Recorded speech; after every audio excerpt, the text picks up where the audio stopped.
Hello everyone, welcome to my YouTube channel T Star Study Point. आज हम लोग psychology का बहुत ही इम्पॉर्टेंट चैप्टर ब्लूम टेक्सोनोलॉजी पढ़ेंगे। ब्लूम टेक्सोनॉमी में क्या है कि इससे जो रिलेटेड क्वेश्चंस हैं वो घुमा फिरा के मतलब इस तरीके से देता है कि बच्चे कंफ्यूज हो जाते हैं। इसलिए ब्लूम की टेक्सोनॉमी आप ध्यानपूर्वक पढ़ें और समझें। ब्लूम की टैक्सोनॉमी स्टार्ट करते हैं। सबसे पहले जानते हैं कि जो ब्लूम की टैक्सोनॉमी है ये किसने दिया था।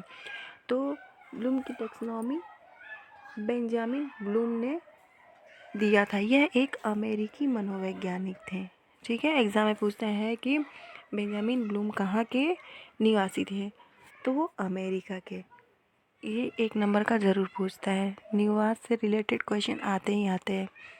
जिन्होंने 1956 में ये पूछता है कि ब्लूम टेक्सोनॉमी जो है वह कब दिया था, तो 1956 में, और किस पुस्तक में दिया था, तो टेक्सोनॉमी ऑफ एजुकेशन ऑब्जेक्टिव्स में।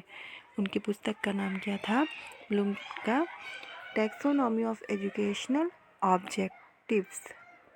एग्जाम में क्वेश्चंस आते हैं कि ब्लूम टेक्सोनॉमी किसने दिया है। एक क्वेश्चन आपको यहाँ बन गया, तो किसने दिया था, बेंजामिन ब्लूम ने दिया था। और वो कहाँ के निवासी थे, ये दूसरा क्वेश्चन, तो वो अमेरिका के।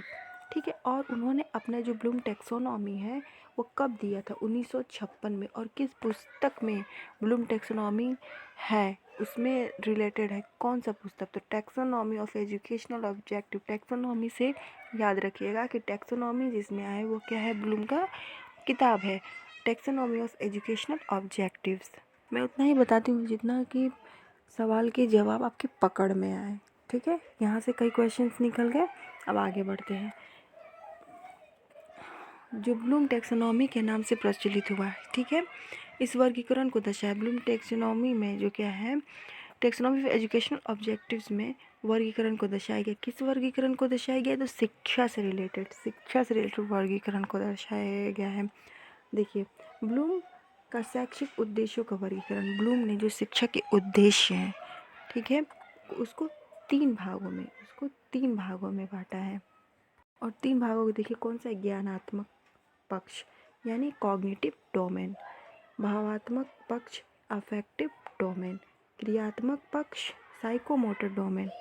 मैं आपको हिंदी के साथ इंग्लिश इसलिए बताती हूँ, ये कई बार एग्जाम्स में आ जाता है, उसका हिंदी ना दे करके इंग्लिश डायरेक्टली पूछ देता है हिंदी वाले क्वेश्चंस में भी। जैसे बच्चे जाने ज्ञानात्मक पक्ष, इसको देख लिया और कॉग्निटिव डोमेन को नहीं पढ़े, तो दे देगा कॉग्निटिव डोमेन किस मनोवैज्ञानिक ने दिया था, किस मनोवैज्ञानिक के शिक्षा का ये उद्देश्य है।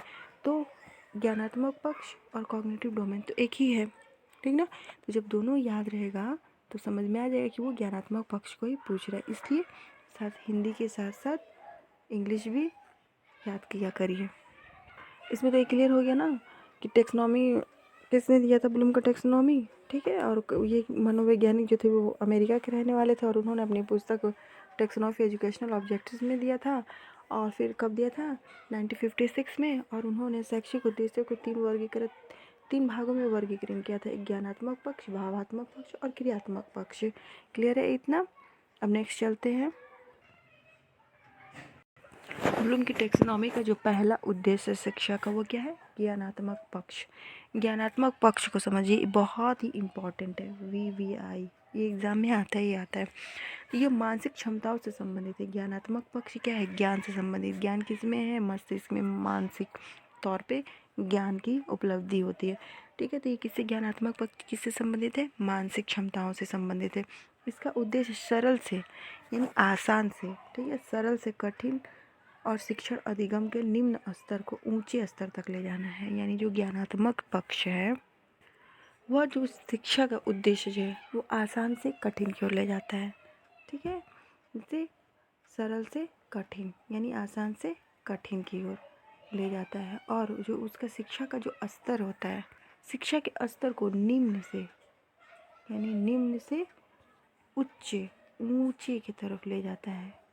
ठीक ना, यानी जो शिक्षा का स्तर होता है वो नीचे से इसे ऊपर बढ़ता जाता है। उन्होंने ज्ञानात्मक पक्ष के 6 भागों में बांटा है। एक पहला knowledge, comprehension, application, analysis, synthesis और एवोल्यूशन। ठीक है, पहले इसको समझना है नॉलेज को, उसके बाद से इसकी बारी आती है कॉम्प्रिहेंशन की, उसके बाद एप्लीकेशन की, उसके बाद एनालिसिस की, उसके बाद सिंथेसिस, लास्ट में एवोल्यूशन यानी उसका मूल्यांकन। यानी इतना जान जाइए जो ज्ञानात्मक पक्ष है इसको ब्लूम ने 6 भागों में विभाजित किया है जो निम्न से ऊंचे की तरफ जाता है। अब हम इसको एक एक करके आगे स्लाइड में आपको समझाते हैं। ज्ञानात्मक पक्ष में आप इतना याद रखिए कि ये जो मानसिक क्षमताओं से संबंधित है, ज्ञान से समझिए कि मानसिक क्षमताओं से संबंधित है और ये सरल से कठिन की तरफ जाता है और इसका जो स्तर होता है निम्न से उच्च। ठीक है ना। ब्लूम ने जो ज्ञानात्मक पक्ष में को 6 भागों में बांटा गया है। तो पहला क्या है, ये नॉलेज है ना।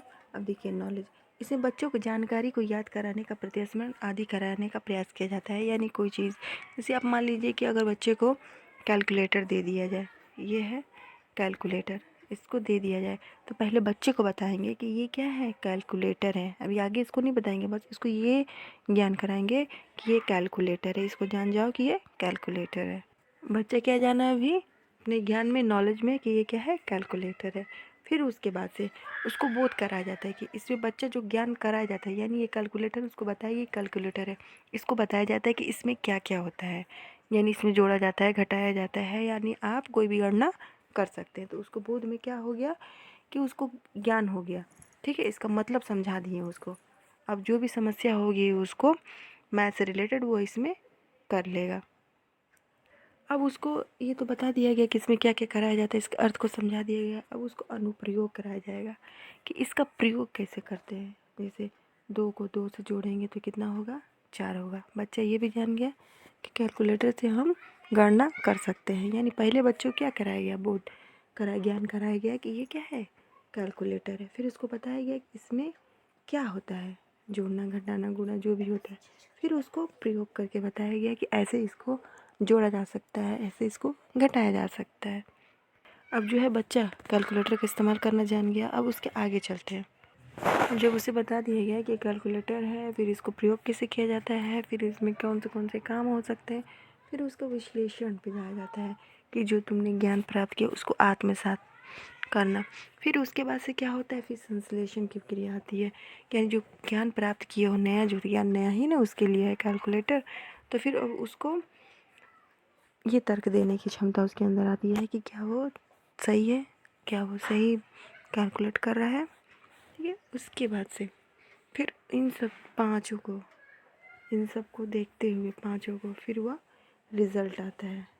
ठीक है, रिज़ल्ट आता है यानी उसका मूल्यांकन करता है। इस तरह ब्लूम ने ज्ञानात्मक पक्ष में ये 6 दिखाया है कि पहले उसको ज्ञान कराइए। ठीक है, comprehension, application, analysis, synthesis and evolution. इसको आप 3-4 बार देखिएगा, आपको समझ में आ जाएगा ज्ञानात्मक पक्ष का। अब नेक्स्ट चलते हैं। अब क्या है, भावात्मक पक्ष। ज्ञानात्मक पक्ष हो गया, अब भावात्मक पक्ष में अफेक्टिव डोमेन।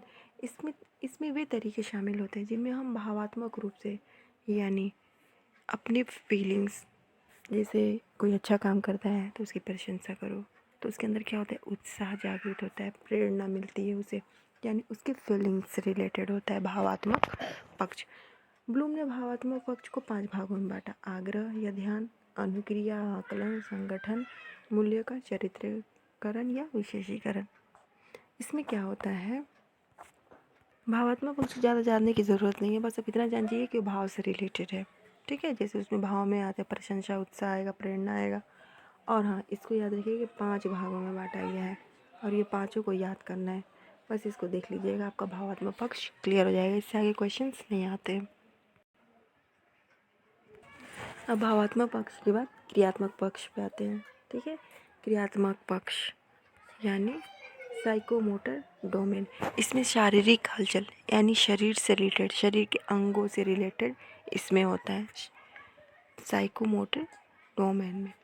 तो इसमें देखिए, इसके क्रियात्मक पक्ष के 6 भागों में बांटा गया है। ज्ञानात्मक पक्ष को भी 6 भागों में बांटा गया है, भावात्मक पक्ष को 5 भागों में और क्रियात्मक को 6 भागों में। याद रखिएगा 6, 5, 6।